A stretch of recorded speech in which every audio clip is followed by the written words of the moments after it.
We made a choice, go fight against your fate. Pain will come with the flame.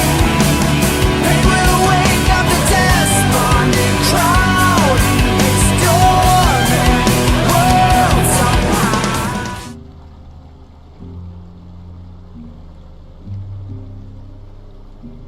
Farewell, my dear friend.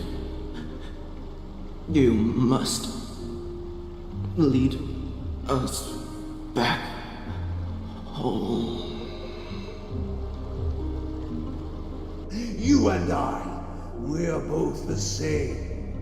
We feast on strife and fear. If you're truly capable of leading our people beyond this blood-stained fate, then prove it to me once more, Mighty Mos.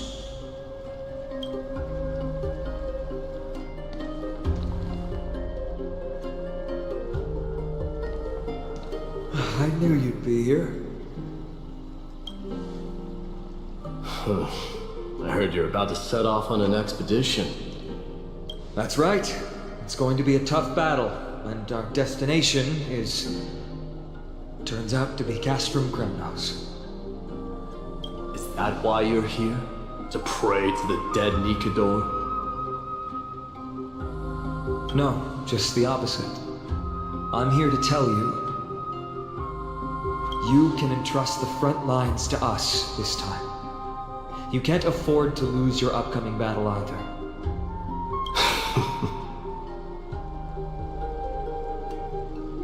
Have you heard the story of Geocles the Mountain Breaker?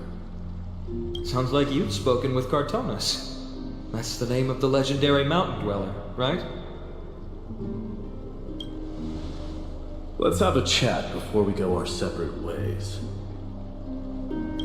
Cartonus told me that back in ancient times, the mountain dwellers lived in seclusion. They spent their days quarrying and gathering, living a simple and peaceful life away from strife. But Geocles was different. He resisted their traditional way of life, yearning for the world beyond the mountain. They're safe, but humdrum culture was like fetters around him.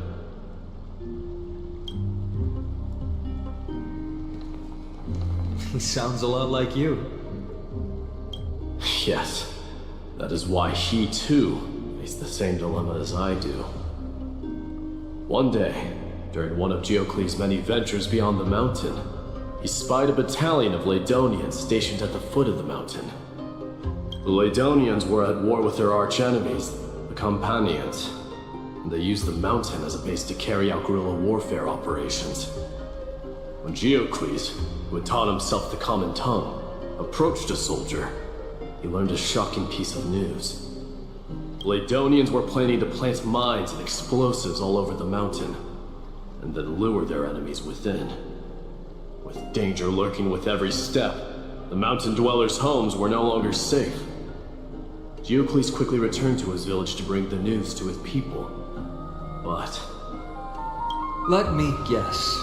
They refused change and chose to put up with the situation instead. that's right. The mountain dwellers were fearful of even the smallest change to their lifestyle, let alone leaving their home. Despite the imminent war, the elders would rather negotiate for peace instead of leaving the mountains. This made Geocles both angry and sad. But he didn't give up. If you were in his shoes, what would you have done? Lead my people on a resistance, perhaps. I'm not sure. I can't think of a solution that would make everyone happy. A solution that would make everyone happy, huh? That's how naive we are. Well, let me tell you what Geocles did. He took the mountain dwellers' store of gemstones and traded them with the Ladonians for a massive amount of gunpowder. But he didn't do this to fight the Companions. Under the cover of night, he set ablaze the forest surrounding the settlement, forcing his people to flee the mountain. That great fire marks the beginning of mountain dweller history.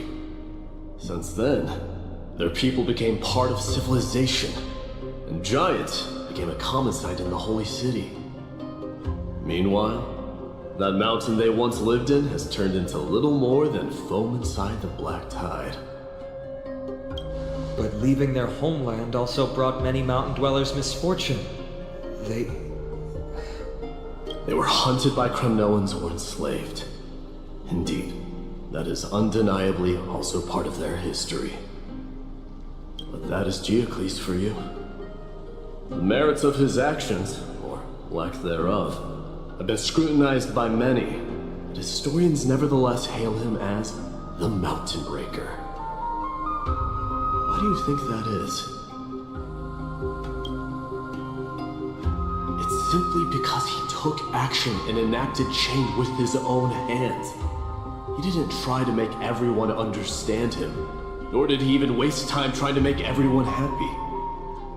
He started a great fire and burned the shackles of tradition to ashes, and then forced everyone to march toward the coming of a new era.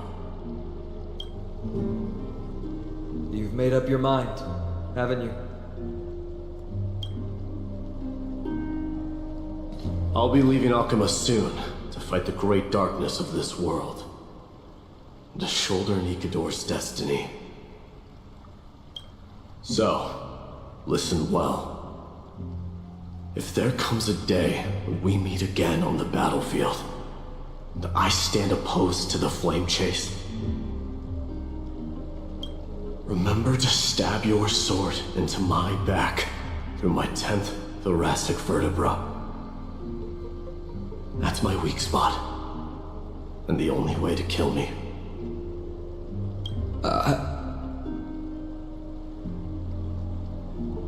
You have my word.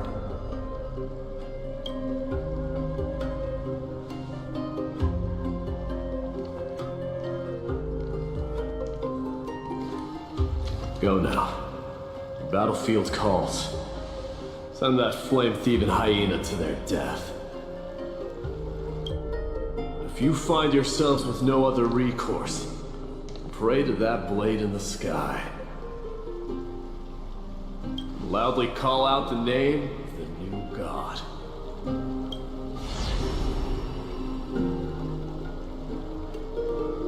That's the sound of an all-out war. Not the kind of ruckus Professor Anaxa can raise on his own. Let's hurry. The battlefield is just ahead.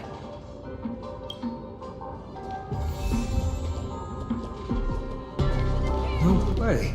A Kremnoan.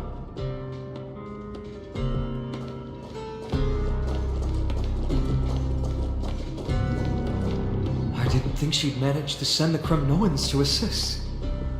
Brave warrior, what's the situation on the front line? Then, Ackerman, why are you here? What? Didn't Aglaya tell you? We have been instructed to assist you in trapping the Flame Reaver. Aglaya, that vile usurper. I spit on our king. We'll be back soon. He'll be able to deal with you and that black road.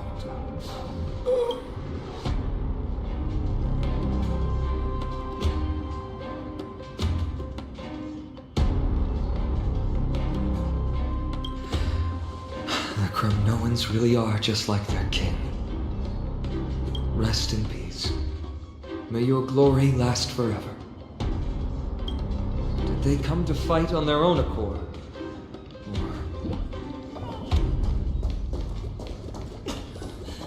I can still fight. I must become king. That sound. We're almost there.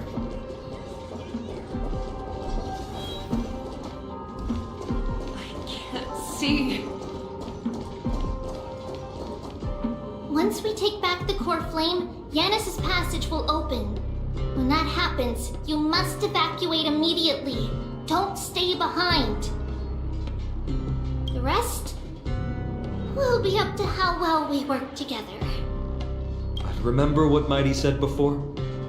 Cast aside all distractions once you're on the battlefield. Let's go, partner. Today, destiny shall stand with us!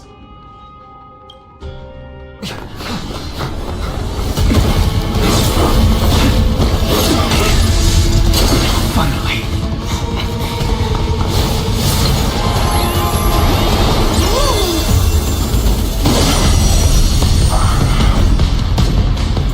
Pent in the memories of the dead! Executioner! You sure know how to keep a man waiting. How familiar. Any later, and I fear the Titan would have sacrificed me.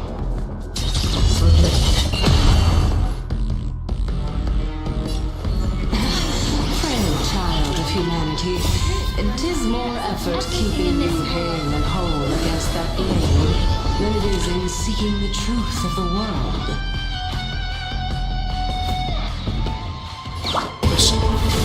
Trying to overwhelm us with something. Split up, take them out!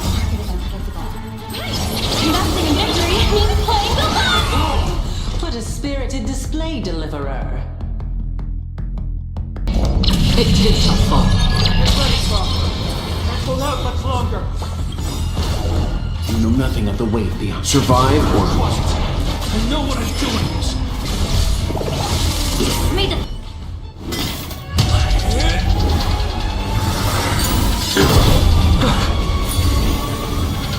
Long last.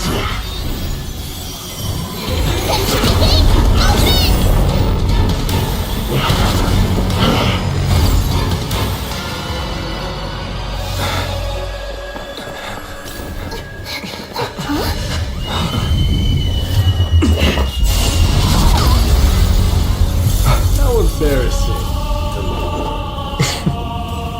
Didn't come down from the sky? This city is mine anyway. Why shouldn't I go to the front door?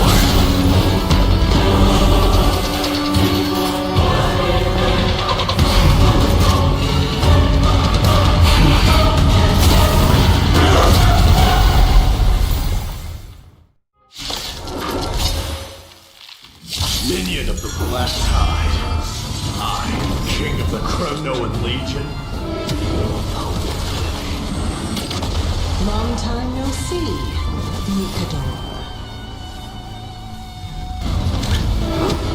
Such petty truth. Leads to self-destruction.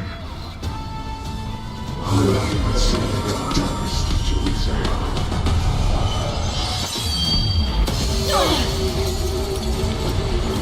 Oh my! That was a good opener to the ceremony. Free will? We honor the fallen gods with this fight to the death.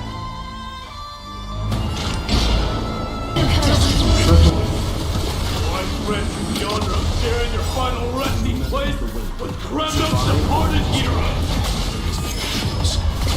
all but one day die.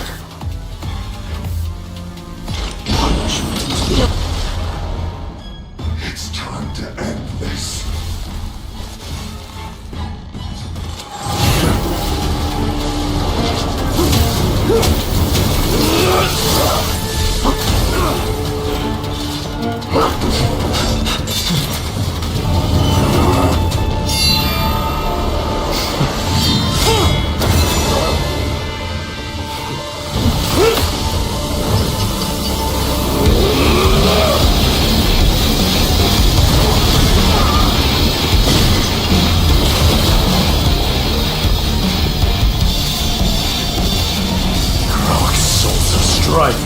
Heed my call! I am the Lance of Fury. The agony this world needs!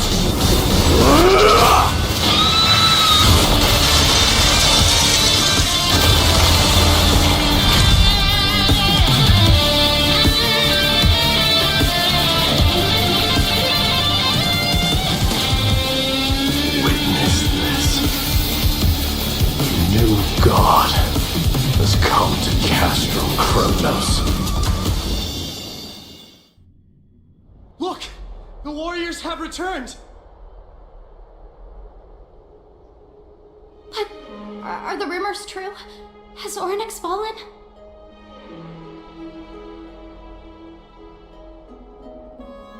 It's as the Council of Elders said. We face a dangerous threat. Yet the Chrysos heirs are only inciting more chaos. They don't care about the people's safety.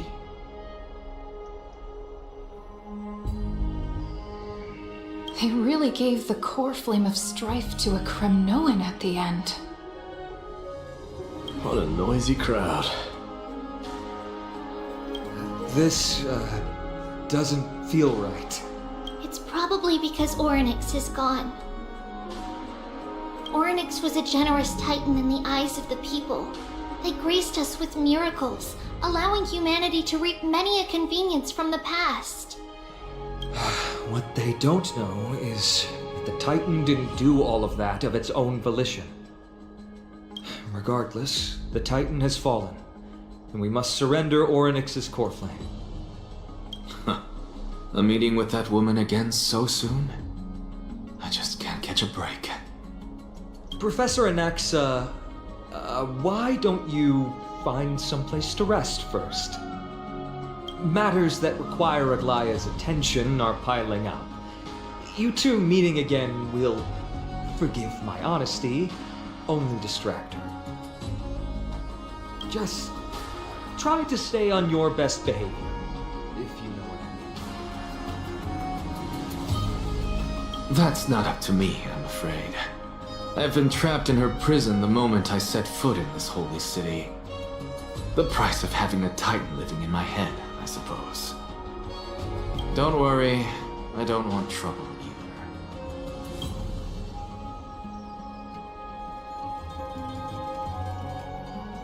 either. They have differences in ideology. Alright, I suppose that's putting it lightly. Don't worry, you'll figure out the intricacies of these relationships sooner or later. I'm sure you don't need my help handling Oryx's core flame. So I'll be off. I have some personal matters to attend to. It somehow feels like D has closed himself off even more after he completed his trial. Yeah, a lot has happened in the past few days. You've been lost in thought for a while now too, Treeby. Did Trinon bring news? Yes. She has found Trian. She was at the bottom of the valley outside the temple, but that's where the good news ends. I'm sorry. It's alright. They also found someone else besides Trian. He was no better than a corpse when Trinan and Hyacinth arrived. He had suffered more cuts than could be counted and leaped off a cliff from a great height, all to free Trian's body from the clutches of the black-robed swordmaster. What a brave soul. Do we know who he is? Yes, it's Krateros.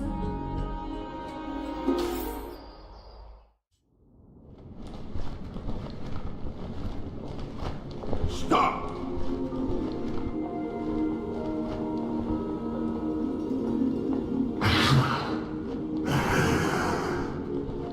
If you want this girl dead, you'll have to kill me first. How ludicrous. Your body made of flesh and blood as it is will not survive more than a single strike from me. Better to die in battle than return even in glory. As a Kremnoan, I know not the fear of death. She's lost her divinity. I have no interest in an empty shell. But answer me this, child of strife. Why do you raise your shield for her? As the leader of the God Shield Brigade's elite, I protected the king against the Black Tide with this very shield.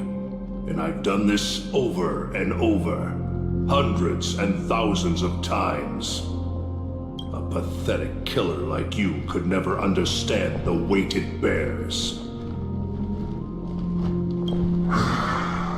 Pity. And crumble like rusted iron.